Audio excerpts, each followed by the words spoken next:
ನಗರದಲ್ಲಿ ಉಂಟಾಗಿರುವಂತಹ LPG ಸಮಸ್ಯೆಯಿಂದಾಗಿ auto ಚಾಲಕರು ಎದುರಿಸ್ತಾ ಇರುವಂತಹ ಸಮಸ್ಯೆ ಮತ್ತಷ್ಟು ಬಿಗಡಾಯಿಸ್ತಾ ಇದೆ. ಸೊ ಅದರ ಮಧ್ಯೆ ಎಷ್ಟೋ ಬಂಕ್ಗಳು ಬಾಗಿಲನ್ನ ಮುಚ್ಚಿ ನೋ ಪೋಸ್ಟ್ ಅನ್ನುವಂತಹ ಒಂದು ಬೋರ್ಡ್ ಅನ್ನ ಕೂಡ ಹಾಕ್ತಾ ಇರೋದನ್ನ ನಾವು ನೋಡಬಹುದು. ಅದರ ಜೊತೆಗೆ ಆಟೋ ಚಾಲಕರು ಕ್ಯೂ ಗಟ್ಲೆ ನಿಂತಿರುವಂತದ್ದು, ಇಂತಹ ಸಮಸ್ಯೆ ಪ್ರತಿದಿನ ನಾವು ನೋಡ್ತಾ ಇದ್ದೇವೆ.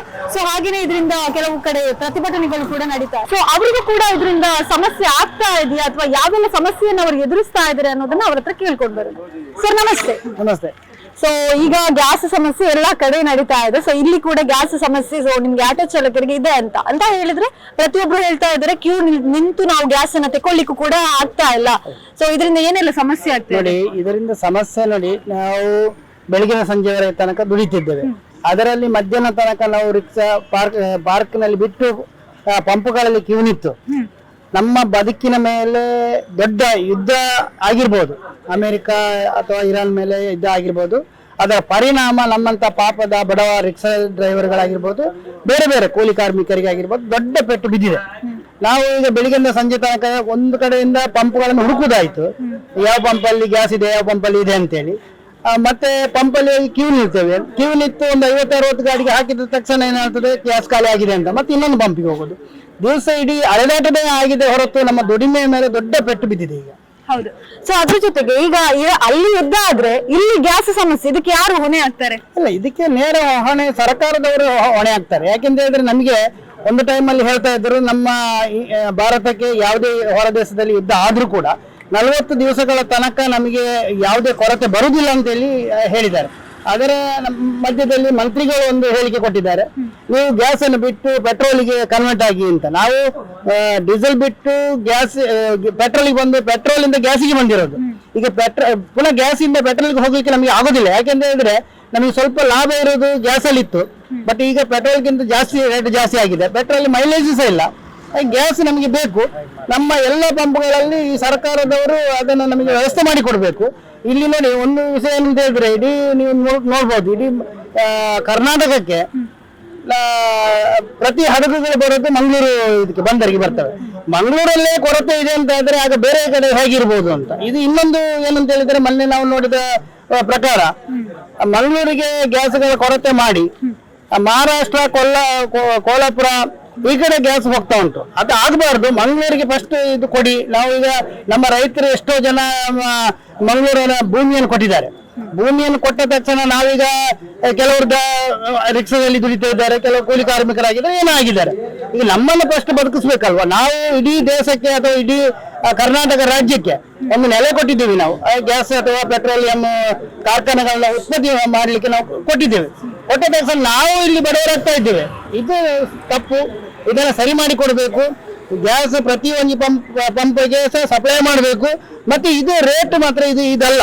ಈ ಸರ್ಕಾರದವರು ಈಗ ನೋಡಿ, ಪೆಟ್ರೋಲ್ ಮುಖ್ಯಮಂತ್ರಿಗೆ GST ಫಿಟ್ ಮಾಡಲಿಲ್ಲ, ಟ್ಯಾಕ್ಸ್ ಹಾಕಿದ್ದಾರೆ. ಆ ಟ್ಯಾಕ್ಸ್ ಅನ್ನು ಕಂಪ್ಲೀಟ್ ಕಮ್ಮಿ ಮಾಡಬೇಕು. ನಮ್ಮನ್ನ ಬದುಕಲಿಕ್ಕೆ ನೀವು ಬಿಡಿ, ನಾವು ಬದುಕಬೇಕು. ಬಟ್ ಸರ್ಕಾರ ಹೇಳ್ತಾ ಇದೆಯಲ್ಲ ಗ್ಯಾಸ್ ಇದೆ ಅಂತ. ಅದೇ ಸುಳ್ಳು ಹೇಳ್ತಾ ಇದೆ.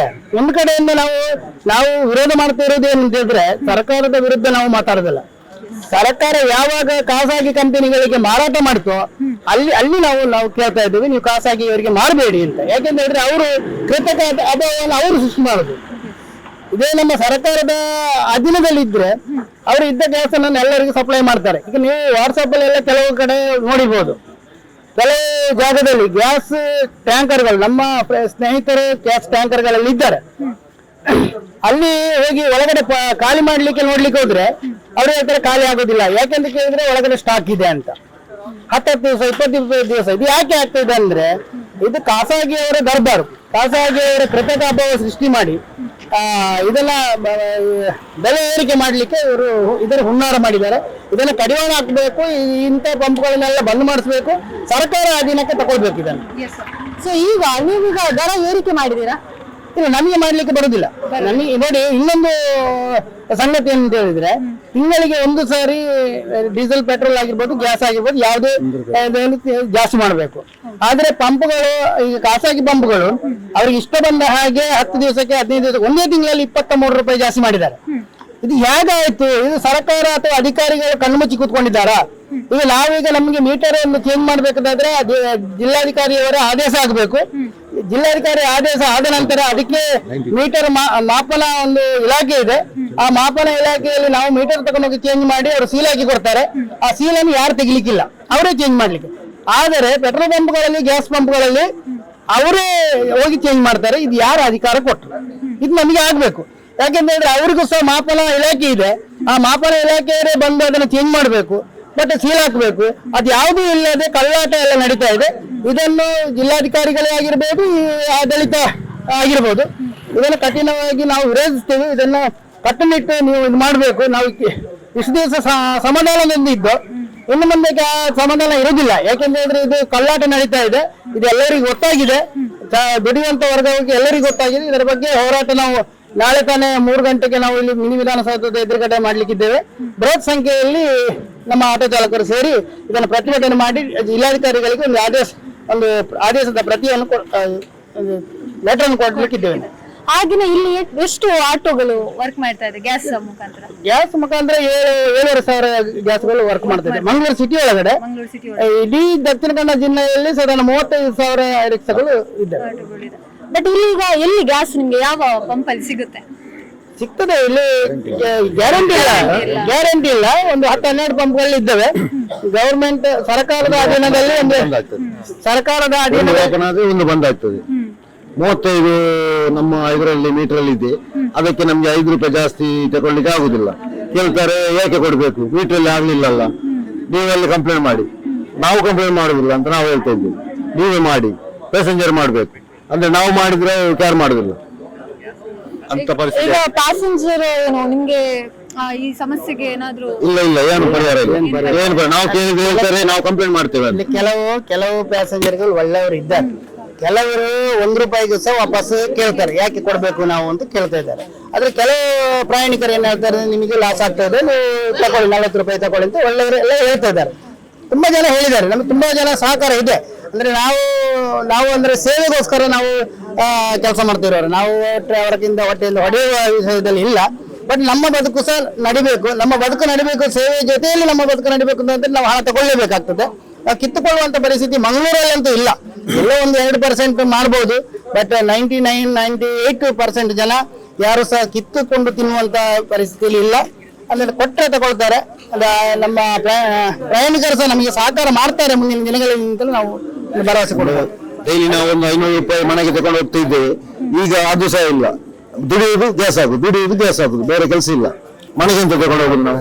ಡ್ರೈವರ್ಗೆಲ್ಲ ತುಂಬಾ ಸಮಸ್ಯೆಗಳಿದ್ದಾವೆ. ಕೆಲವರು ಸ್ವಂತ ಆಟೋಗಳಿದ್ದಾವೆ, ಕೆಲವರು ದುಡಿತಾರೆ. 350 ದಣಿ ಕೊಟ್ರೆ 400-500 ರೂಪಾಯಿ ಗ್ಯಾಸಿಗೆ ಹಾಕ್ಬೇಕು. ದುಡಿದು 1,000 ಅವರು ಸಿಗುದು ಮನೆಗೆ 250-300 ತಗೊಂಡು ಹೋಗಿ ಅವರು ಹೇಗೆ ಅವ್ರ ಮಕ್ಕಳ ಶಾಲೆ ಫೀಸ್ ಕಟ್ಟುವುದಾ ಅಲ್ಲ ಅವ್ರ ಜೀವನ ಮಾಡುವುದಾ, ಹೇಗೆ ಮಾಡುದು? ಸರ್ಕಾರ ಇದು ಕಾಣ್ತದೆ, ಆದ್ರೂ ಕಣ್ಣು ಮುಚ್ಕೊಂಡು ಕುತ್ಕೊಂಡಿದ್ದಾರೆ. ಆದ್ರೂ ಅವರು ಅದಕ್ಕೆ ಪರಿಹಾರ ಏನು ಅಂತ ಅವರು ಹುಡುಕ್ತಾ ಇಲ್ಲ. ನಾವು ಅವ್ರ ಹತ್ರ ಹೇಳಿದ್ರು ಕೂಡ ಅವರು ನಮಗೆ ಸಹಕಾರ ಕೊಡ್ತಾ ಇಲ್ಲ. ಮತ್ತೆ ಇನ್ನೊಂದು ಏನಂತ ಹೇಳಿದ್ರೆ, ರಾಜಕಾರಣದವರು ನೋಡಿ, ಓಟದ ಎಲೆಕ್ಷನ್ ಟೈಮ್ ಅಲ್ಲಿ ಎಲ್ಲರೂ ಬರ್ತಾರೆ, ನಿಲ್ಸೋರು ಬೇಕು, ನಮಗೆ ಎಲ್ಲರೂ ಬೇಕು ಅಂತ. ಆದ್ರೆ ಇಲ್ಲಿಯವರೆಗೆ ನಮ್ಮ ಜಿಲ್ಲೆಯಲ್ಲಿ ಯಾವುದೇ ಶಾಸಕರಾಗಿರ್ಬೋದು, MP ಗಳಾಗಿರ್ಬೋದು, ಇವತ್ತಿನವರೆಗೆ ನಮ್ಮ ಒಂದು ಕಷ್ಟವನ್ನು ಕೇಳಲಿಲ್ಲ ಅವರು. ಅದು ನಮಗೆ ಭಾರಿ ಬೇಸರ ಇದೆ.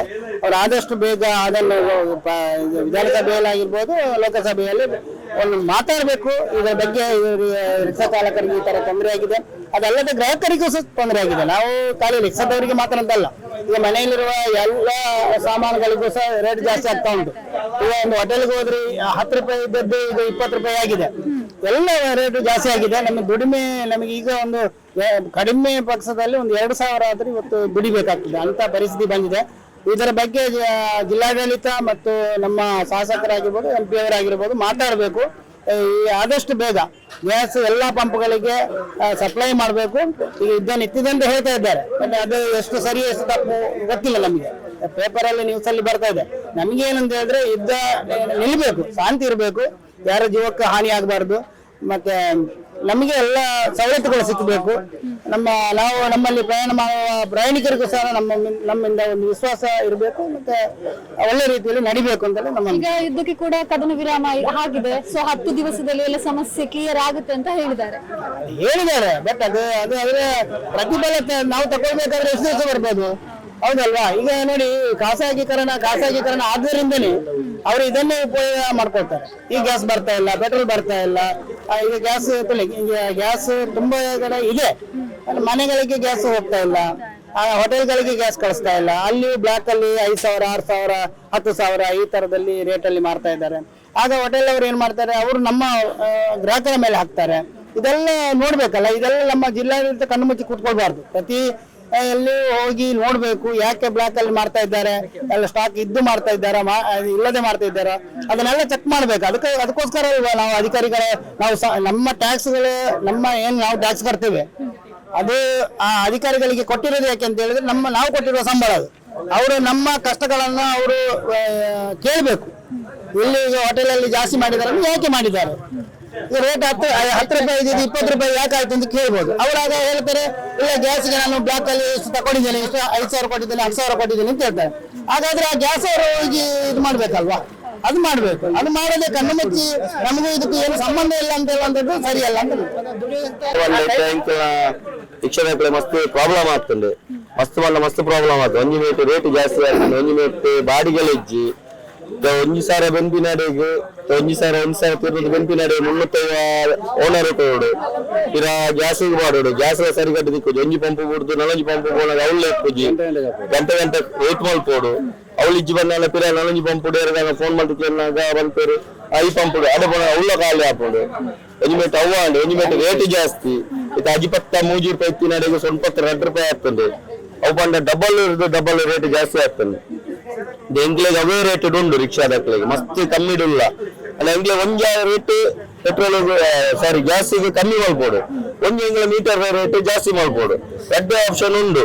ಪೇಪರ್ ಎಂಗ್ಲೆ ಬೇಕ ಆಧಾರ ಇಜ್ಜಿ ನಾನು ಎಂಗ್ಲು ರಿಕ್ಷಾ ಬರೀಕಿದ್ದು ಕೂಲಿ ಬೇಲೆ ಮಾಡ್ಕೊಂಡು ಪರಿಸ್ಥಿತಿ ಬರ್ತದೆ. ಅವಳಿತ್ತು ಇಜ್ಜಿ ಬಾರಿ ಬಂಗ ಹಾಪುಂಡು ಪೂರ ಈ ಪೊಯ್ಯಲ್ ಹೆಜ್ಜಿಗೆ ಜಲ್ಲಿಲ್ ಹೆಜ್ಜಿಗೆ ಮಸ್ತ್ ಸಿಮೆಂಟ್ ಬರ್ಪುಜಿ ಮಸ್ತ್ ಬಂಗ ಉಂಟು. ಇತ್ತ ಕೂಲಿ ಬೇಲೆ ರಿಕ್ಷಾಗೆ ಬರೋದಿಲ್ಲ. ಪೇಪರ್ ರಿಕ್ಷಾದಲ್ಲ ಅನುಕೂಲ ಹಾಪುಂಡು ಬಂದು ನೃತ್ಯ ಬಗ್ಗೆ ಇಂಕಲಿಗೆ ಸರ್ಕಾರದ ಆಯ್ನಾತು ಬೇಗ ಪಂಡಾಕಲು ಇನಿ ತೂಕ ಎಲ್ಲ ತೂಕ ಬಂದರೆ ಆಬುಜಿ ಆಯ್ನಾತು ಬೇಗ ಇಮೀಜಿನ ಎಲ್ಲದಲ್ಲ ಆವಡೆ ಇದಕ್ಕೆ ಅಕ್ಕಲಂಜಿ ಆನ್ಸರ್ ಕೊರೋಡು ಹಿಂಗೆ ಎಲ್ಲ ರೇಟ್ ಕಮ್ಮಿ ಮಾಡ್ಕೊಡು. ದುಂಬುದ ರೇಟಿಗೆ ಬರೋಡು 62, 63 ರೂಪಾಯಿ ಇರ್ತದೆ, ಅದೇ ರೇಟಿಗೆ ಬರೋಡು. ಇಜ್ಜಿ ಬಂದ ಇಂಗ್ಲಿಗೆ ಮೀಟರ್ ರೇಟ್ ಜಾಸ್ತಿ ಮಾಡ್ತು ಕೊರೋಡು. ಇದು ಇಂಗ್ಲಿ ಸರ್ಕಾರದ ಕೇಳೋಣ